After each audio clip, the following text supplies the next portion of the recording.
Hello दोस्तों, मैं Shivani ma'am आप सभी का बहुत बहुत स्वागत करती हूँ अपने यूट्यूब चैनल हिंदी साहित्य क्लासेस में।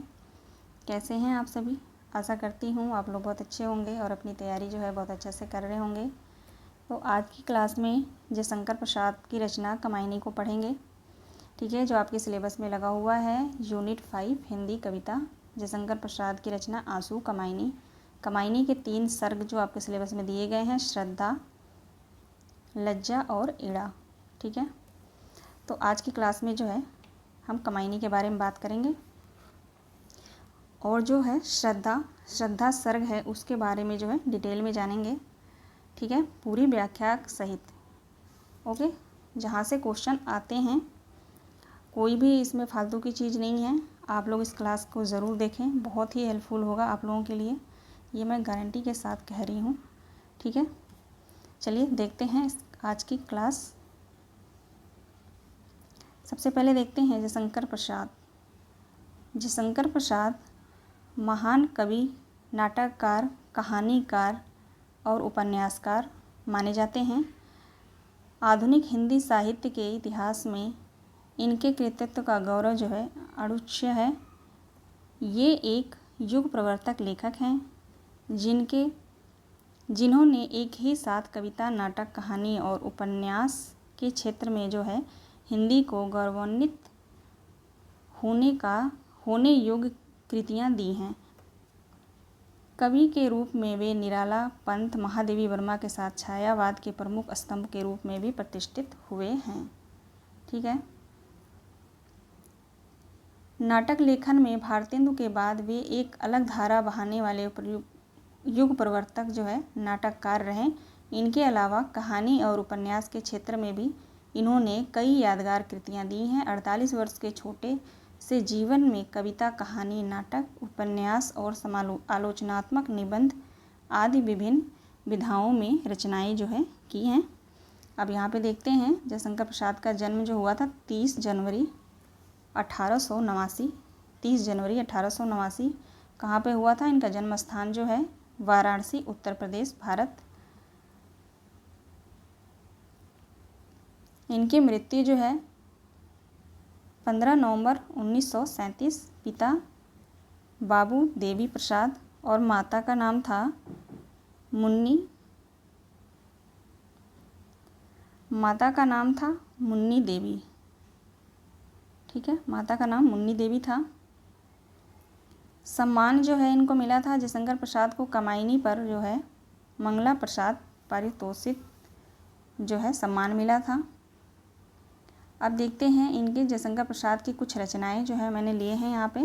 काव्य जो है प्रेम पथिक, कानन कुसुम, कमायनी। प्रेम पथिक जो है यहाँ पे जो है इनकी काव्य रचना इतना ही नहीं है, बहुत सारे हैं, लेकिन मैंने इन तीनों को ही लिया है बस। कमायनी जो है 1936 कहीं कहीं पे जो है कमायनी की रचना जो है 1935 भी दिया जाता है। ठीक है, प्रेम पथिक 1913 है, 1913। प्रेम पथिक जो है 1913 में है। कानन कुसुम भी 1913 है और कमायनी जो है 36 है। ठीक है, अब देखते हैं इनकी कहानी। कथा के क्षेत्र में भी जयशंकर प्रसाद आधुनिक ढंग की कहानियों का आरंभकर्ता जो है माने जाते हैं। सन 1912 में इंदु पत्रिका में जो है इंदु में उनकी कहानी ग्राम प्रकाशित हुई थी। इनकी जो कहानी है 1912 में ग्राम कहानी जो है इनकी इंदु पत्रिका में जो है प्रकाशित हुई थी। इन्होंने कुल 72 कहानियाँ लिखी हैं। उपन्यास जो है इन्होंने 3 ही लिखा है, कंकाल, तितली और इरावती। इरावती जो है अपूर्ण इनका उपन्यास है। पूछा जाता है जयशंकर प्रसाद का जो है अपूर्ण उपन्यास कौन सा है, तो इरावती। ठीक है, ध्यान रखेंगे आप लोग। इन्होंने अपने उपन्यास में ग्राम, नगर, प्रकृति और जीवन के मार्मिक चित्रण किया है, जो भावुकता और कायित्व से पूर्ण होते हुए भी पौध लोगों के शैल्पिक जिज्ञासा का समाधान जो है करता है। अब यहाँ पे जो है नाटक देखते हैं। जयशंकर प्रसाद ने कुल 13 नाटकों की रचना की है, जिनमें 8 ऐतिहासिक हैं, 3 पौराणिक हैं 2 भावात्मक नाटक थे। ठीक है, उर्वशी, अब्रुवाहन, कामना, एक घूंट। इनके और भी नाटक हैं। चंद्रगुप्त जो है, चंद्रगुप्त भी इनका नाटक है। स्कंदगुप्त है, सज्जन है, करुणालय है। ठीक है, ये सारे तमाम नाटक जो हैं इनके हैं। अब जो है हमारा मेन टॉपिक जो हम पढ़ेंगे, जो हमारे सिलेबस में है, कामायनी। ठीक है, किसी भी हम विधा को, किसी भी रचना को हम पढ़ते हैं तो उसके रचनाकार को जो है, उसके रचनाकार के बारे में जो है थोड़ा बहुत हमें जानना बहुत ज़रूरी होता है। ठीक है, ये जानते हुए तब जाके हम उनकी रचनाओं को पढ़ें तो ज़्यादा अच्छे से समझ में आता है। देखते हैं यहाँ पे, कामायनी का अर्थ काम गोत्र का। कामायनी में कुल जो है 15 सर्ग हैं। कामायनी श्रद्धा सर्ग में मनु व श्रद्धा को चित्रित किया गया है। काम की पुत्री होने के कारण श्रद्धा का दूसरा नाम जो है कामायनी है। यानी श्रद्धा का ही दूसरा नाम क्या है तो कामायनी है। अगर पूछा जाए श्रद्धा का दूसरा नाम क्या है तो कामायनी है। कामायनी महाकाव्य में शांत, श्रृंगार, वीर रस का भी प्रयोग हुआ है। कामायनी आधुनिक युग के सर्वश्रेष्ठ महाकाव्य माना जाता है। जयशंकर प्रसाद को कामायनी रचना पर जो है मंगला प्रसाद पारितोषिक दिया गया था। ठीक है, जैसा कि मैंने आपको पहले ही बताया है। अब यहाँ पे जो है कामायनी के बारे में कुछ महत्वपूर्ण लेखकों ने कामायनी के बारे में क्या क्या कहा है, उन्होंने क्या क्या कथन है, ये मैं बता देती हूँ आप लोगों को। जो है अगर पूछा जाता है कामायनी महाकाव्य एक कंपोजियन है। कंपोजियन किसने कहा है? कामायनी को जो है कंपोजियन किसने कहा है? कंपोजियन किसने कहा है कामायनी को? तो रामस्वरूप चतुर्वेदी ने कहा है। ठीक है, कामायनी को कंपोजियन किसने कहा है? तो रामस्वरूप चतुर्वेदी ने। अगर पूछा जाता है कि कामायनी को ट्रीटाइज किसने कहा है? कामायनी को ट्रीटाइज किसने कहा है? ट्रीटाइज तो डॉक्टर नगेंद्र ने। कामायनी को ट्रीटाइज किसने कहा है? तो डॉक्टर नगेंद्र ने कहा है। ठीक है, डॉक्टर नगेंद्र ने कामायनी को एक रूपक भी कहा है और मुक्तिबोध ने जो है कामायनी को फैंटेसी काव्य कहा है। ये छोटी छोटी बातें आप लोग ध्यान रखें, क्वेश्चन पूछा जाता है कामायनी से। इसका मैं अलग से एक वीडियो बनाऊंगी कि किसने क्या कहा है। ये 1 लाइनर होगा, वो बहुत इंपॉर्टेंट होगा। ठीक है, नेक्स्ट वीडियो मैं उसको बना दूंगी छोटा सा एक, जिससे आप लोग उसको देख लेंगे। चलिए आगे देखते हैं। कामायनी को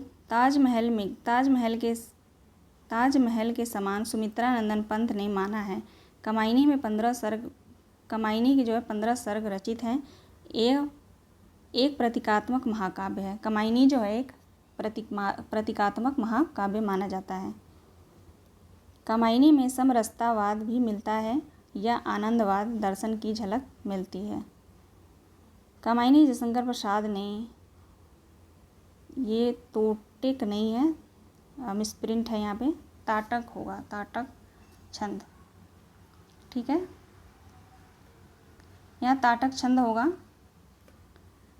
आगे देखते हैं कामायनी के जो है सर्ग। कामायनी में कितने सर्ग हैं? कामायनी के जो है टोटल सर्ग 15 हैं। पहला है चिंता, आशा, श्रद्धा, काम, वासना, लज्जा, कर्म, ईर्ष्या, ईड़ा, स्वप्न, संघर्ष, निर्वेद, दर्शन, रहस्य, और 15वां है आनंद। ठीक है, बहुत इंपॉर्टेंट है ये तो आता ही आता है। कामायनी का जो सर्ग है ये मिलान के लिए तो निश्चित रूप से आता ही आता है। तो आप लोग इसको कामायनी को जो 15 सर्ग जो नाम दिए गए हैं, आप लोग इसको ज़रूर से ज़रूर याद कर लें। और याद करने का भी ट्रिक मैंने बना रखा है, अब चाहे तो मेरी वीडियो में जाकर देख सकते हैं। और जो है इसको 5-5 करके याद करिए। चिंता, आशा, श्रद्धा, काम, वासना, लज्जा, कर्म, ईर्ष्या, ईड़ा, स्वप्न, संघर्ष, निर्वेद, दर्शन, रहस्य, आनंद। ऐसे 5-5 इसको ना पेयर बना के याद करेंगे तो याद हो जाएगा आसानी से। हमारे जो टॉपिक है आज का, इसमें जो है हम तीसरा सर्ग श्रद्धा के बारे में हम पढ़ेंगे। ठीक है, आज की क्लास में जो है सिर्फ श्रद्धा के बारे में पढ़ेंगे, क्योंकि तीनों को एक साथ लेना, श्रद्धा और लज्जा श्रद्धा, ये 3 दिए गए हैं टॉपिक में। इड़ा, श्रद्धा, लज्जा और इड़ा, इन तीनों को एक ही वीडियो में लेना, बहुत वीडियो लंबा हो जाएगा, ठीक है। तो इसलिए मैंने, और अच्छे से जो कंटेंट भी नहीं प्रोवाइड हो पाएगा इसमें, तो मैंने इसलिए इसको अलग अलग किया है। आज जो है कामायनी के सर्ग श्रद्धा के बारे में पढ़ेंगे पूरी व्याख्या के साथ। इसकी जो श्रद्धा और मनु के जो स्टोरी है वो, और श्रद्धा से जो महत्वपूर्ण जो वो कथन आते हैं, कविता जो आते हैं, उनके वो दे करके पूछता है कि किसका है, इसका जो व्याख्या क्या होगा, ठीक है। तो इसके बारे में हम पढ़ेंगे। और दूसरे वीडियो में जो है मैं लज्जा और इड़ा, इन दोनों को है एक साथ लेकर जो है मैं इसको व्याख्या सहित मैं बना दूंगी वीडियो, ठीक है। तो आज जो है हम श्रद्धा के बारे में पढ़ेंगे, ठीक है। यहाँ पे देखते हैं कामायनी के मुख्य पात्र कौन कौन हैं। कामायनी के मुख्य पात्र जो सर्वमान्य हैं, जो सर्वमान्य पात्र हैं, उसी को मैंने यहाँ पे रखा है वीडियो में। मनु जो मन का प्रतीक है, श्रद्धा हृदय का प्रतीक है, इड़ा जो है बुद्धि की प्रतीक है, कुमार जो है मानव का प्रतीक है, और कामायनी कामनीय रूप का प्रतीक है, ठीक है। चलिए आगे देखते हैं। अब जो है कामायनी का विषय वर्ण क्या है, उसके बारे में हम जानेंगे। चलिए देखते हैं। कामायनी सर्ग में श्रद्धा एवं मनु का संवाद, कामायनी सर्ग में जो है श्रद्धा और मनु का संवाद यहाँ पे दिया गया है। एक दिन जब मनु विचार में लीन थे, तभी अचानक एक सुंदरी स्वप्न स्त्री, फिर से पढ़ती हूँ मैं। एक दिन जब मनु विचारों में लीन थे, तभी अचानक एक सुंदरी स्वप्न में स्त्री ने उसके सम्मुख आकर पूछा कि इन जनहित, यहाँ पे जनहित होगा, जनहित प्रदेश में अपनी रूप बिखेरने वाले तुम कौन हो। निग्रो वाली चिकने चर्म खंडों से ढका हुआ उस स्त्री का अर्धनग्न शरीर ऐसा प्रतीत होता था जैसे काले बादलों में वन में बिजली जो है चमक रही है। यहाँ पे ऐसा रहेगा, ठीक है, मिसप्रिंट है यहाँ पे, बिजली खिल उठी हो। वह गांधार प्रदेश की रहने वाली श्रद्धा थी। वो कौन थी? वो गांधार प्रदेश की रहने वाली श्रद्धा थी, जिसकी सुंदरता मनु देखते ही रह गए। आगे पढ़ते हैं। इसकी स्टोरी जो है आप लोग बहुत ध्यान से पढ़िएगा, याद रहना चाहिए। हिमालय के दर्शन के लिए वह घर से निकल पड़ी थी और एक वृक्ष के नीचे खाद्य सामग्री देखकर उसे अनुमान हो गया कि प्रलय होने के बाद भी कोई व्यक्ति इधर निकट में अभी जीवित है। मनु ने कहा, मैं अभागा व्यक्ति हूँ। मैंने अपनी आँखों से असर के स्वप्न विनाश का क्रूर जो है मैंने देखा है।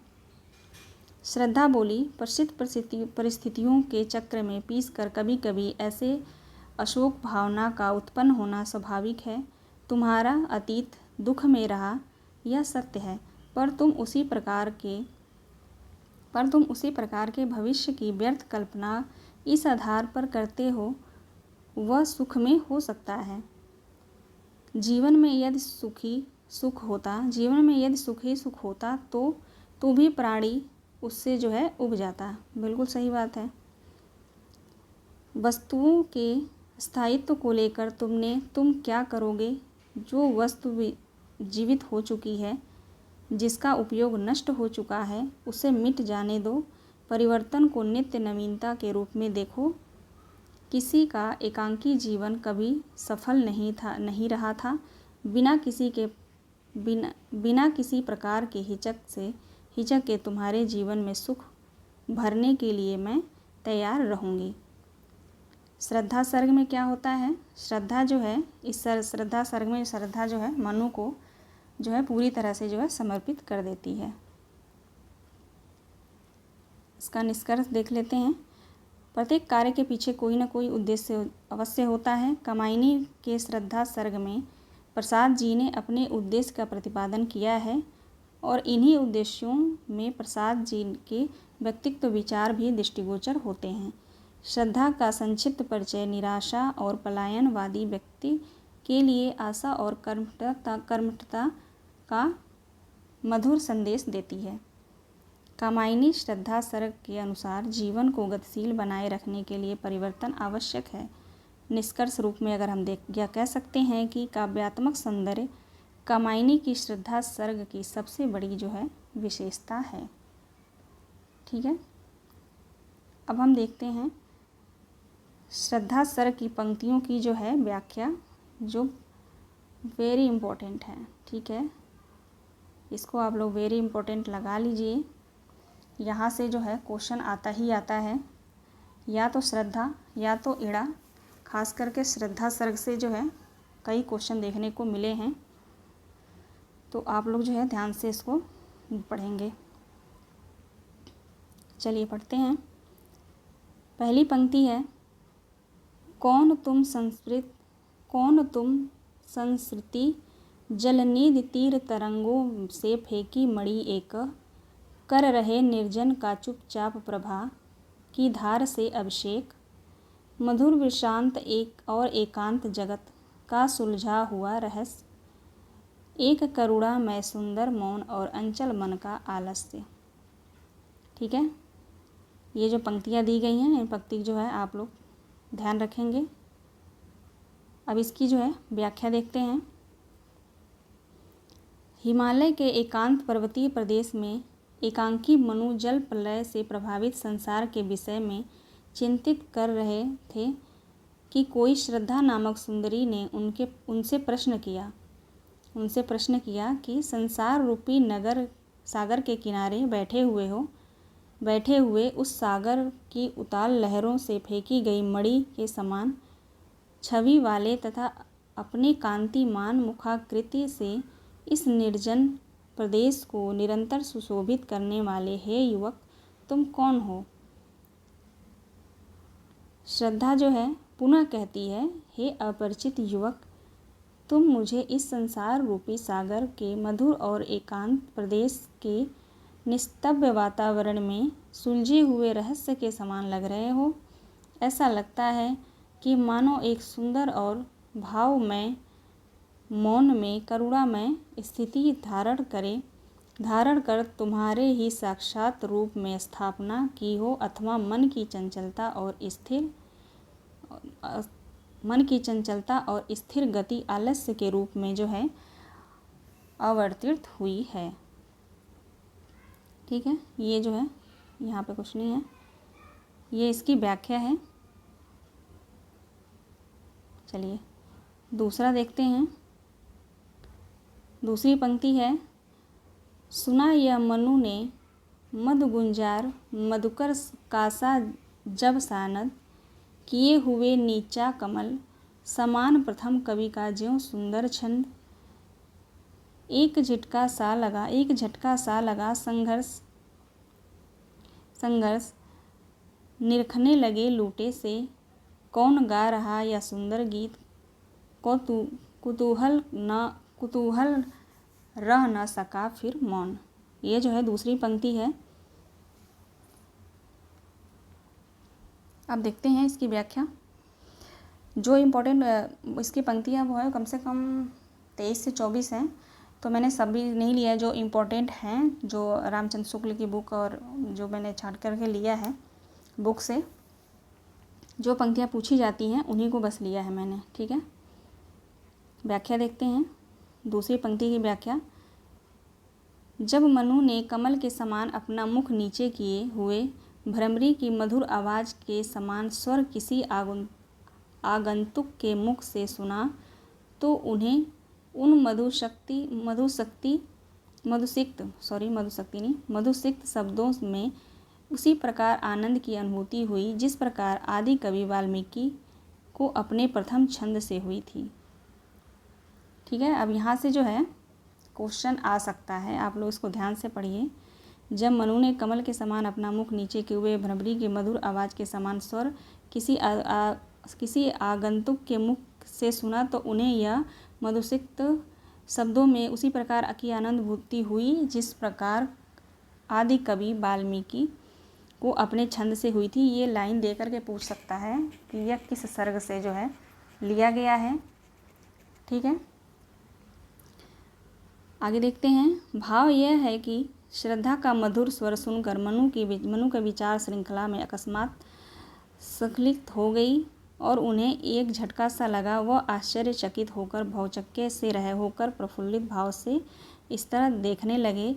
उनकी हार्दिक उत्सुकता मौन रह सकी और वह उमंगित होकर सहसा पूछने लगे कि यह कौन है जो सुंदर संगीत गा रहा है। ठीक है, इस पंक्ति की जो व्याख्या है ये रहा, सुन रहा मनु। इसको आप लोग याद करने का एक तरीका है, आगे की लाइन जो है आप लोग याद कर लिए, इसमें से कोई कीवर्ड जो है आप लोग, जैसे गुंजार मधुकरी, ये भी है गुंजार मधुकरी, झटका सा लगा, है ना। इस तरह से जो है एक शब्द को चुनकर, एक लाइन को चुनकर जो आप लोग दिमाग में बिठा लेंगे तो जो याद रहेगा वो। आगे देखते हैं, तीसरी पंक्ति जो है, और देखा वह सुंदर दृश्य, नयन का इंद्रजाल अभिरामा, कुसुम वैभव से लता समान चंद्रिका में लिपटा घनश्याम, हृदय की अनुकृति बाह्य उदार एक लंबी काया उन्मुक्त, मधुपवन क्रीड़त ज्यों शिशुसाल, सुशोभित हो सौरभ संयुक्त। इसकी व्याख्या देखते हैं। इसकी व्याख्या मनु कहते हैं, मनु के नेत्र को आश्चर्यचकित कर देने वाली सुंदरी श्रद्धा का वह सुंदर रूप एक दृश्य विशेष के रूप में देखो। श्रद्धा का वह सुंदर रूप दृश्य इस प्रकार लग रहा था कि मानो कोई जादू हो और कोई सुंदर लता अपार फूलों से वैभव से लदी हुई अथवा कोई घनश्याम चांदनी के आवरण से लिपटा हुआ जो है हृदय और भावना नामक कोमल तत्वों की प्रतिकृति के रूप में श्रद्धा की बाह्य शरीर पर दृष्टिगोचर हो रहा था। उसी रूप को मन में श्रद्धा के हृदय की बाह्य अनुकृति के रूप में देखा गया। श्रद्धा का शरीर लंबा उन्मुक्त था। उसका वह सुंदर सा शरीर इस प्रकार दिख रहा था मानो मधुर का मंद मंद बहती हुई सुगंधित वायु के साल नामक वृक्ष का कोई पौधा जो है क्रीड़ा करते हुए अपनी उन्मुक्त शोभा प्रकृति के उस स्वच्छंद वातावरण में बिखेर रहा हो। ठीक है, अब यहाँ पे किस वृक्ष का नाम आया है, यहाँ पे आप लोगों ने देखा होगा, मानो मधुर मधुर मंद गति से सुगंधित होने वाले की साल नामक वृक्ष। यहाँ से भी क्वेश्चन बन सकता है ना, एनटीए को कहीं से भी वो बना सकता है। जब से एनटीए पेपर बनाने लगा है तो थोड़ा जो है पेपर का जो है पैटर्न चेंज हो गया है। चौथा देखते हैं, नील परिधान बीच सुकुमार, बहुत इम्पोर्टेंट है ये। ठीक है, इम्पोर्टेंट है बहुत। देखते हैं, नील परिधान बीच सुकुमार, खुल रहा मृदुल अध खुला अंग, खिला हो ज्यों बिजली का फूल, मेघ बन बीच गुलाबी रंग। आह वह मुख पश्चिम के व्योम बीच जब घिरते हो घनश्याम, अरुण रवि मंडल उनको भेद दिखाई देता हो छवि धाम। इसकी व्याख्या देखते हैं। व्याख्या है, नीलमणि के परिधान के मध्य श्रद्धा को कोमल सुकुमार और अध खुला सुंदर शरीर बड़ा ही छविमान हो रहा था। नीले रंग के वस्त्रों के बीच श्रद्धा का अधखुला शरीर दिखा। श्रद्धा का यह सुंदर रूप दृश्य एक प्रकार से लग रहा था कि वन के मध्य में गुलाबी रंग से युक्त बिजली का फूल विशेष के रूप में जो है उसी प्रकार सुशोभित हो रहा है जैसे श्याम वर्ण के मेघों के वैभव से लदी हुई हो अथवा कोई घनश्याम चांदनी के उसे देखकर ऐसा आभास होता था कि मानो पश्चिम दिशा की मानो कोई जादू हो और कोई सुंदर लता अपार फूलों से उन्मीलित हो रहा हो। आगे है, श्रद्धा के मुख की शोभा निराली थी, आवरण में लिपटा हुआ हो, हृदय और भावना नामक कोमल के आकाश में काले बादल घिर आए हों और उन घने बादलों तत्वों की प्रतिकृति रूप श्रद्धा के बाह्य रूप और दृष्टिगोचर की विरलता को भेद कर अपार छवि वाला सूर्यमंडल निकल रहा हो। ठीक है, आगे देखते हैं। पांचवा है घिर रहे घुंघराले बाल अंश अवलंबित मुख के पास, नील घन शावक से सुकुमार सुधा भरने को विभु के पास, और उस मुख पर वह मुस्कान रक्त किसलय पर ले विश्राम, अरुण की वह किरण अम्बाल अधिक अलसाई हो अभिराम। इसकी व्याख्या देखते हैं। इसकी व्याख्या है श्रद्धा के सुंदर मुख के पास उसके कंधों का आश्रय लिए हुए घने और घुंघराले बाल सुशोभित हो रहे थे। जो श्रद्धा के घुंघराले बाल थे, वहाँ पे बताया जा रहा है कि घुंघराले बाल जो है सुशोभित हो रहे थे। उन्हें देखकर ऐसा प्रतीत होता था कि जैसे नीले रंग के लघु सुकुमार मेघ अमृत भरने के लिए चंद्रमा के पास आए हों। श्रद्धा के प्रफुल्लित मुख के होठों के बीच उसकी मुस्कुराहट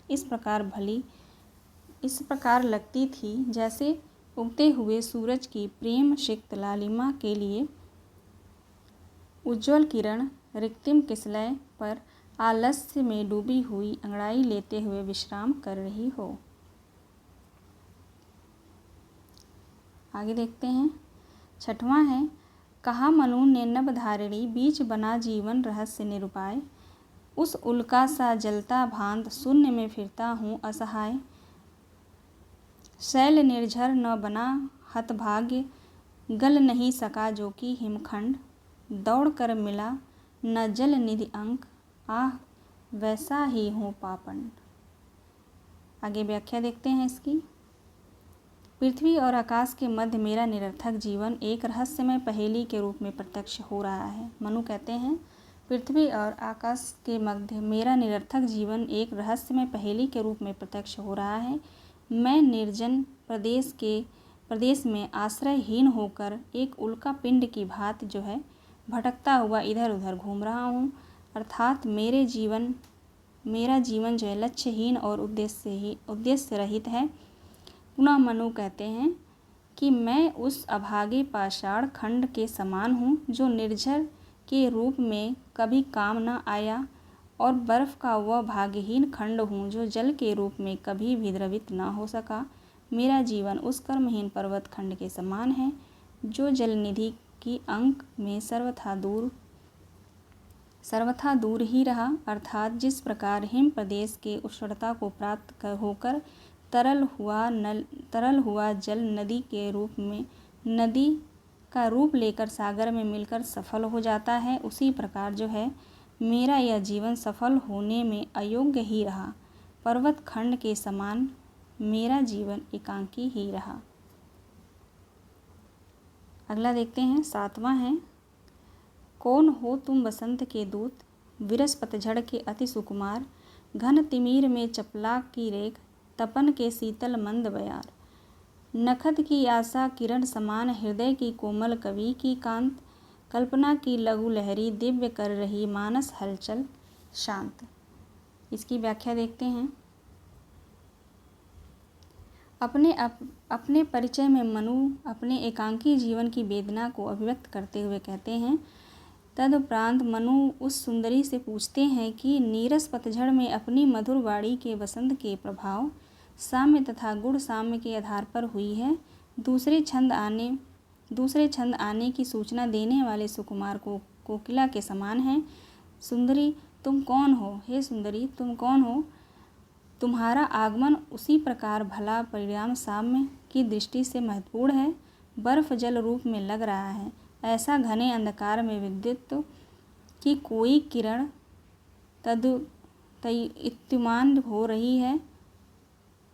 दैत्यमान हो रही है, अथवा ग्रीष्म की भीषण तपन को शांत करने वाली शीतल मंद वायु का कोई झोंका हो तुम। मुझे कार्य असहाय और भग्न हृदय वाले मनुष्य के लिए रात्रि में चमकने वाले नक्षत्र की आशा रूपी किरण के समान तुम लग रही हो। तुम कवि की कोमल कल्पना के समान अपनी भाव लहरियों से मेरे मन की अशांति का शमन कर रही हो। भाव यह है कि जिस प्रकार कवि हृदय के सुकोमल कल्पना सांसारिक कष्टों के पीड़ित व्यक्ति को जीवन जीने की संदेश देता है, उसी प्रकार कवि की दिव्य कल्पना के समान मेरे उत्तापित हृदय को आनंद में निमज्जित कर रही हो। ठीक है, आगे देखते हैं। 8वां है, दुख की पिछली रजनी बीच विकसता सुख का नवल प्रभात। एक पर्दा या झीना नील छिपाए हैं, एक पर्दा या नीला झील छिपाए हैं जिनमें सुखगात, जिसे तुम समझे हो अभिशाप। जगत की ज्वालाओं का मुख, ईश का वह ईश्वर वरदान, कभी मत कहो जाओ भूल। अब इसकी व्याख्या देखते हैं। श्रद्धा कहती है, हे मनु, जगत की विषमता के पीड़ित होकर तुम्हें निराशा नहीं होना चाहिए, क्योंकि सृष्टि का यही क्रम है। जिस प्रकार रात्रि के पश्चात नवीन प्रभात का जो है उदय होता है, उसी प्रकार दुख के बाद भी व्यक्ति के जीवन में सुख का आगमन होता है। जिस प्रकार यह आकाश अपने नीलावरण में प्रभात के स्वरूप को छुपाए रहता है, उसी प्रकार दुख भी अपनी कालिमा के आवरण में सुखमय शरीर को छुपाए रखता है। भाव यह है कि प्रत्येक दुख के बाद, यहाँ पे जो है दिया गया है, भाव यह है कि प्रत्येक दुख के बाद जो है सुख का आगमन अवश्य होता है। श्रद्धा पुनः कहती है कि हे मनु, जिस दुख को तुम अपने जीवन का अभिशाप और संसार के समस्त कष्टों का मूल समझते हो, तो तुम्हें यह भी नहीं भूलना चाहिए कि वही दुख परम शक्ति द्वारा प्रदत्त का रहस्यमय वरदान भी है ना। कितनी अच्छी बात कही गई है यहाँ पे, है ना। आप इनको याद रखिएगा, वेरी इंपॉर्टेंट है। ठीक है, आज की क्लास यहीं समाप्त होती है। और आप लोग प्लीज़ क्लास पसंद आए तो मेरे चैनल को जो है सब्सक्राइब ज़रूर कर लीजिएगा, ताकि नेक्स्ट आने वाला वीडियो जो है आसानी से आप लोगों तक जो है पहुंच सके। और मैं पूरी मेहनत, पूरी ईमानदारी के साथ मैं हमेशा कोई भी कंटेंट लाऊंगी, पूरी मेहनत, पूरी ईमानदारी के साथ आपके टॉपिक में आप सभी के लिए इम्पोर्टेंट हो वही रहेगा, है ना। पूरी कोशिश रहेगी मेरी, क्योंकि मैं ऐसे ही नहीं पढ़ा रही, मेरे पास एक्सपीरियंस है इसका। तो बिना एक्सपीरियंस का अगर नहीं कोई पढ़ा सकता, है ना। तो आप लोग मेरा साथ दें और मेरे चैनल को जो है सब्सक्राइब ज़रूर करें। आप सभी का बहुत बहुत धन्यवाद। मिलते हैं नेक्स्ट वीडियो में।